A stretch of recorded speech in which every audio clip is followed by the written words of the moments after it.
More conversations around heritage and more commemorations underway through the day on Newzroom Afrika Channel 405. One of the most interesting and important comments this week at the Madlanga Commission of Inquiry was from the National Police Commissioner Fannie Masemola, when he said he knew that the suspended Police Minister Senzo Mchunu was acting illegally by ordering him to shut down the Political Killings Task Team. But he said he was trying to slow down the process, even though he knew this might be career limiting. Dr. Llewelyn Curlewis is a senior lecturer at the Faculty of Law at the University of Pretoria. Dr. Curlewis, good afternoon to you and thank you for your time. I mean, this issue really gets to the heart of the question of the powers of the police minister. As I understand it, or at least understood it, the National Police Commissioner was appointed by the President. The minister could supervise him. The question really becomes then, and this is the crucial question, can the minister issue an order to the National Police Commissioner? Yes, thank you and good afternoon. For the past 2 days, Commissioner gave evidence and he laid bare the extent to which the top police ranks have been factionalized.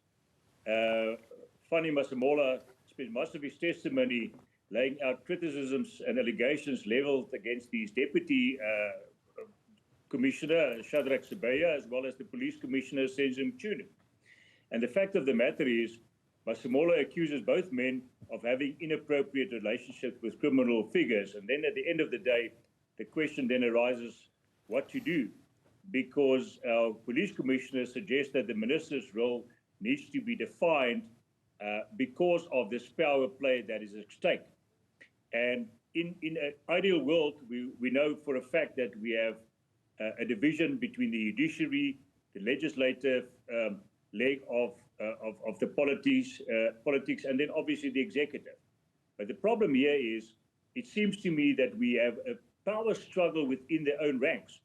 And in actual fact, it seems to me that the PKTT, which is the police special task team for political interventions, are fighting for survival in their own midst.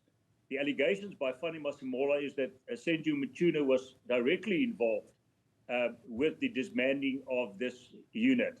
And he did anything and everything in his power to protect their integrity and to keep them afloat. And that seems to be the issue currently before the Commission. As I understand the law, the President appoints the police commissioner, not the police minister. And that must mean then that the police minister has very limited power over the commissioner. Well, one would have think so. I mean, one would have assumed that the two of them would probably work together because they are on the same team.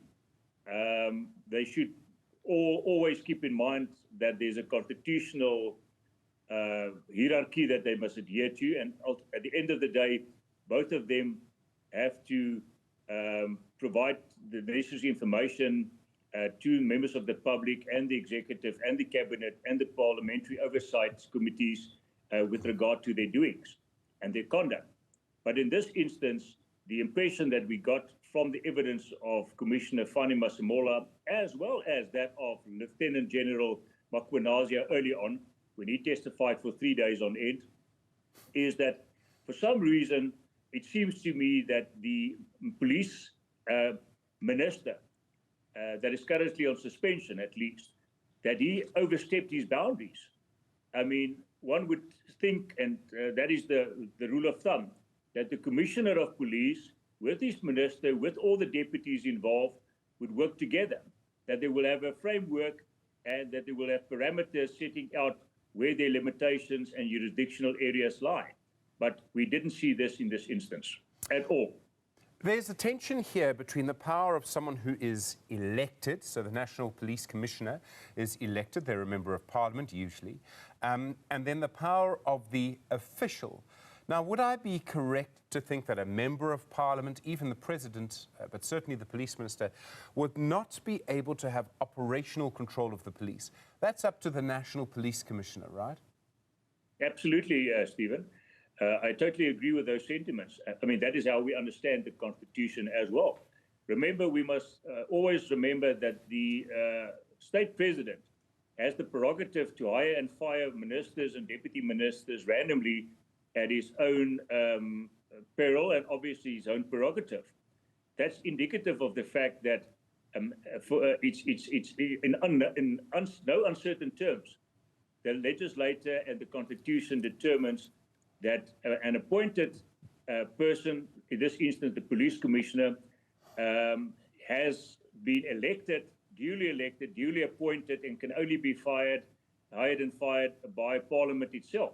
Not so when we talk about ministers and deputy ministers. They are merely people appointed at the prerogative of the state president, and that is in his prerogative to decide when, where, and how he wants to obviously appoint these people in these various capacities.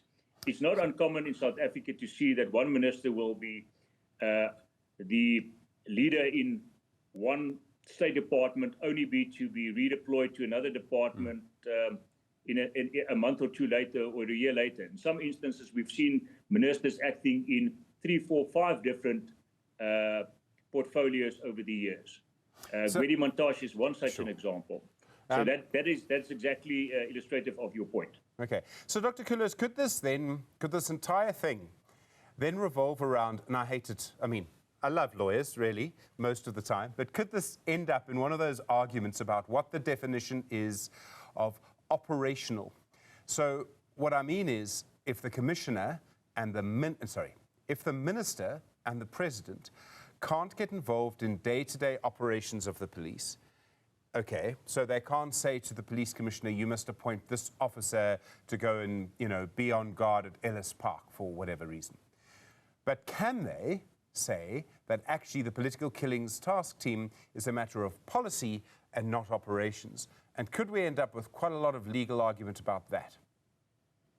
I have no doubt in my mind that whatever evolves from this commission of inquiry will end up in a courtroom in any event.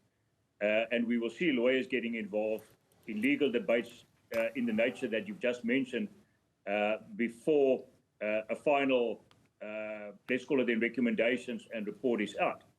Because you can imagine that whoever is implicated will run to court and try to overturn the so-called resolution or verdict or outcome of the commissions of inquiry's results, depending on whether that was to their detriment or otherwise. So yes, you are spot on with your assumption. Just as we've seen in the previous commission of inquiry, in the Zondo inquiry, we will see probably the same results forthcoming out of this commission of inquiry as well.